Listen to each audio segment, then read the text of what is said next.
Bonjour à tous et à toutes, je suis particulièrement content de faire cette vidéo aujourd'hui puisqu'on va parler d'un film que j'ai absolument adoré et qui est malheureusement passé inaperçu en France. J'ai nommé Eiga Daisuki Pompo-san, ou en anglais, Pompo the Cinéphile. Au cours des prochaines minutes, on va donc vous présenter ce film, bien évidemment, sans spoiler, et essayer de vous convaincre d'aller le voir. Ceci étant dit, ne perdons pas plus de temps, Kyoto, dis-nous donc de quoi parle le film. Pompo the Cinéphile est un film méta, se déroulant à Nollywood, l'équivalent du Hollywood que l'on connaît tous. On y suit Pompo, une directrice très populaire, mais surtout son assistant, Jin Finney, dont le rêve a toujours été de devenir réalisateur. Après avoir écrit un scénario particulièrement bon, Pompo décide de laisser Jin s'occuper de le réaliser. On le suivra donc ainsi dans ces tâches particulièrement difficiles. Merci Kyoto. Avant de continuer cependant, pensez à vous abonner à la chaîne si c'est pas déjà fait et à mettre un pouce bleu, ça nous aide vraiment à gagner en visibilité. Ceci étant dit, on peut donc reprendre en voyant ce qui rend ce film si bon selon nous. Commençons par parler des personnages. Je trouve l'ensemble du cast excellent. Chaque personnage, même les plus mineurs, sont agréables et les principaux sont juste parfaits. Tout particulièrement Pompo qui est juste incroyable. Elle vole la vedette dans chaque scène où elle apparaît. Toujours joyeuse et répandant cette bonne humeur autour d'elle, elle est aussi très intelligente et particulièrement talentueuse. On comprend parfaitement en la voyant qu'elle soit directrice en fait. Elle en a absolument toutes les qualités. Jin est aussi très intéressant.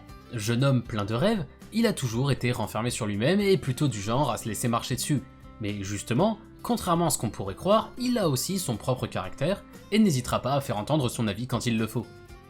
On a aussi plusieurs acteurs parmi les personnages importants, notamment Nathalie, une jeune campagnarde venue à Hollywood pour réaliser son rêve, mais pour qui le succès tarde à arriver. Malgré les grosses difficultés auxquelles elle fait face, elle fera malgré tout toujours de son mieux pour rester positive et ne pas se décourager, et quand on lui donnera sa chance, elle se révélera au final être très talentueuse. Comme on veut pas spoiler, je peux pas en dire plus, mais en gros, on évite d'aller dans des stéréotypes un peu nuls avec la directrice qui serait un but de sa personne et insultante envers les autres, ou avec le geek qui se laisse marcher dessus par tout le monde. En dehors de ces personnages, ce qui vous sautera aux yeux immédiatement en regardant le film, c'est le soin apporté à la forme, les graphismes, le rythme, la mise en scène, etc. Pour ce qui est des graphismes, on est vraiment sur quelque chose de magnifique. Les décors, les bâtiments, les couleurs, mais vraiment c'était du caviar pour les yeux. C'était d'autant plus intéressant que les deux endroits principaux du film sont Hollywood et les Alpes suisses, où nos personnages partent pour tourner leurs films. L'un et l'autre sont des décors que l'on a rarement l'occasion de voir dans les films japonais, qui se passent presque toujours exclusivement au Japon. Mais si les graphismes étaient très bons, c'est vraiment la mise en scène et le rythme qui sont à féliciter. Alors on a tendance à facilement féliciter un film pour sa mise en scène dès qu'il prend quelques risques et tente quelques trucs. Mais là par contre c'est d'un tout autre niveau. C'est parfaitement approprié et logique comme l'histoire elle-même parle de créer un film. Mais du coup, on se retrouve avec une mise en scène incroyable, qui se remarque surtout sur les transitions hyper originales qui sont utilisées.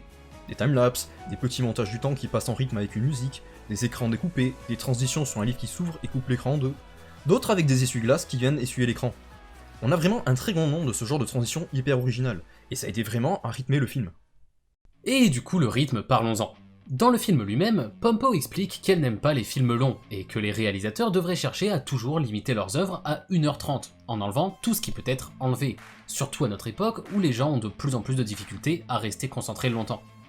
Et si cet avis n'est clairement pas consensuel, avec par exemple le succès de Avengers Endgame et ses 3 heures de projection, il n'en reste pas moins que le film applique ses propres conseils, prouvant de la meilleure des façons qu'il n'a peut-être pas si tort que ça au final. Le film fait très exactement 90 minutes, et absolument chaque minute du film compte. Les scènes durent exactement le temps qu'il faut pour remplir leur rôle, sans laisser le temps aux spectateurs de s'ennuyer, et s'enchaînent parfaitement avec les transitions dont on a parlé plus tôt. Le résultat, c'est qu'on ne voit pas du tout le temps passer, et pour dire à quel point c'est réussi, même en regardant une deuxième fois le film pour écrire cette review moins de 24 heures après mon premier visionnage, je ne me suis pas ennuyé une seule seconde. Je pense sincèrement qu'il s'agit du film le mieux rythmé que j'ai pu voir jusqu'à présent. Globalement, on ressent vraiment la passion que les créateurs ont pour le cinéma de manière générale, dans ces choses subtiles comme le rythme, mais aussi dans d'autres points bien plus concrets. La façon dont est représenté le tournage par exemple, avec ces moments de pure adrénaline quand les acteurs hyper talentueux donnent vie à une scène exactement comme le réalisateur l'avait imaginé, ou même ces petites idées de génie qui viennent par le hasard de la météo, ou en fusionnant la créativité de tous les membres de l'équipe. Cette passion se sent aussi dans la façon dont est représenté le montage du film, qui était vraiment cool, et qui m'a énormément parlé en tant que monteur des vidéos sur cette chaîne. Et cette passion, elle se transmet aussi aux spectateurs. Je pense notamment à cette première scène que nos personnages tournent dans les Alpes, où on ne peut s'empêcher d'avoir des frissons en voyant le talent incroyable des acteurs et la puissance de leur regard. En vrai, ce film parlera énormément à tous les gens un minimum créatifs, tous ceux qui ont déjà tenté de faire quelque chose par eux-mêmes et par passion. Le personnage principal lui-même est quelqu'un qui a toujours eu un rêve, une vision et a tout abandonné pour atteindre son objectif. C'est là le thème central du film selon moi. C'est bien sûr pas un thème très original, mais c'est toujours quelque chose qui me parle personnellement, et je l'espère vous parlera aussi. Comme on parlait d'originalité, j'aimerais cependant ajouter quelque chose. Ce film n'est clairement pas le premier à aller dans ce délire méta de faire un film dans un film. Même au Japon, ça avait déjà été fait avec Shirobako, qui est un animé dans lequel on suit un studio d'animation, Bakuman où l'on suit des mangaka, Solega Seiyu où l'on suit des comédiens de doublage, etc. etc. Mais Pompo the Cinéphile a fait quelque chose d'unique selon moi, c'est de vraiment réussir à nous convaincre que l'œuvre qui était créée par nos personnages était exceptionnelle.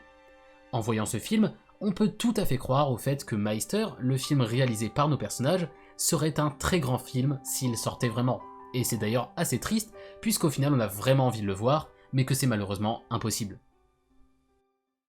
Pour conclure, Pompo the Cinéphile, c'est un film qui parlera beaucoup aux créatifs. Avec des graphismes magnifiques, une mise en scène vraiment recherchée, des personnages très sympathiques et un rythme parfait, il vient présenter avec passion une ode au cinéma et à la créativité de manière générale, poussant chacun de ses spectateurs à eux aussi continuer à croire en leurs rêves et à travailler dur pour les réaliser. C'est pourquoi il s'agit pour nous d'un film que vous devez absolument aller voir. Et puisque je n'ai vu personne d'autre en parler jusqu'à présent, j'espère donc que cette review aura réussi à vous convaincre de le faire, pour qu'il se fasse un peu plus connaître par chez nous, où il est terriblement sous-coté. Sur ce, cette vidéo est maintenant terminée, on vous remercie de l'avoir regardée jusqu'au bout. Avant de partir faire autre chose, pensez à vous abonner et pourquoi pas à regarder d'autres de nos vidéos, promis, elles sont intéressantes. Nous, de notre côté, on vous laisse et on se retrouve très vite pour la prochaine vidéo.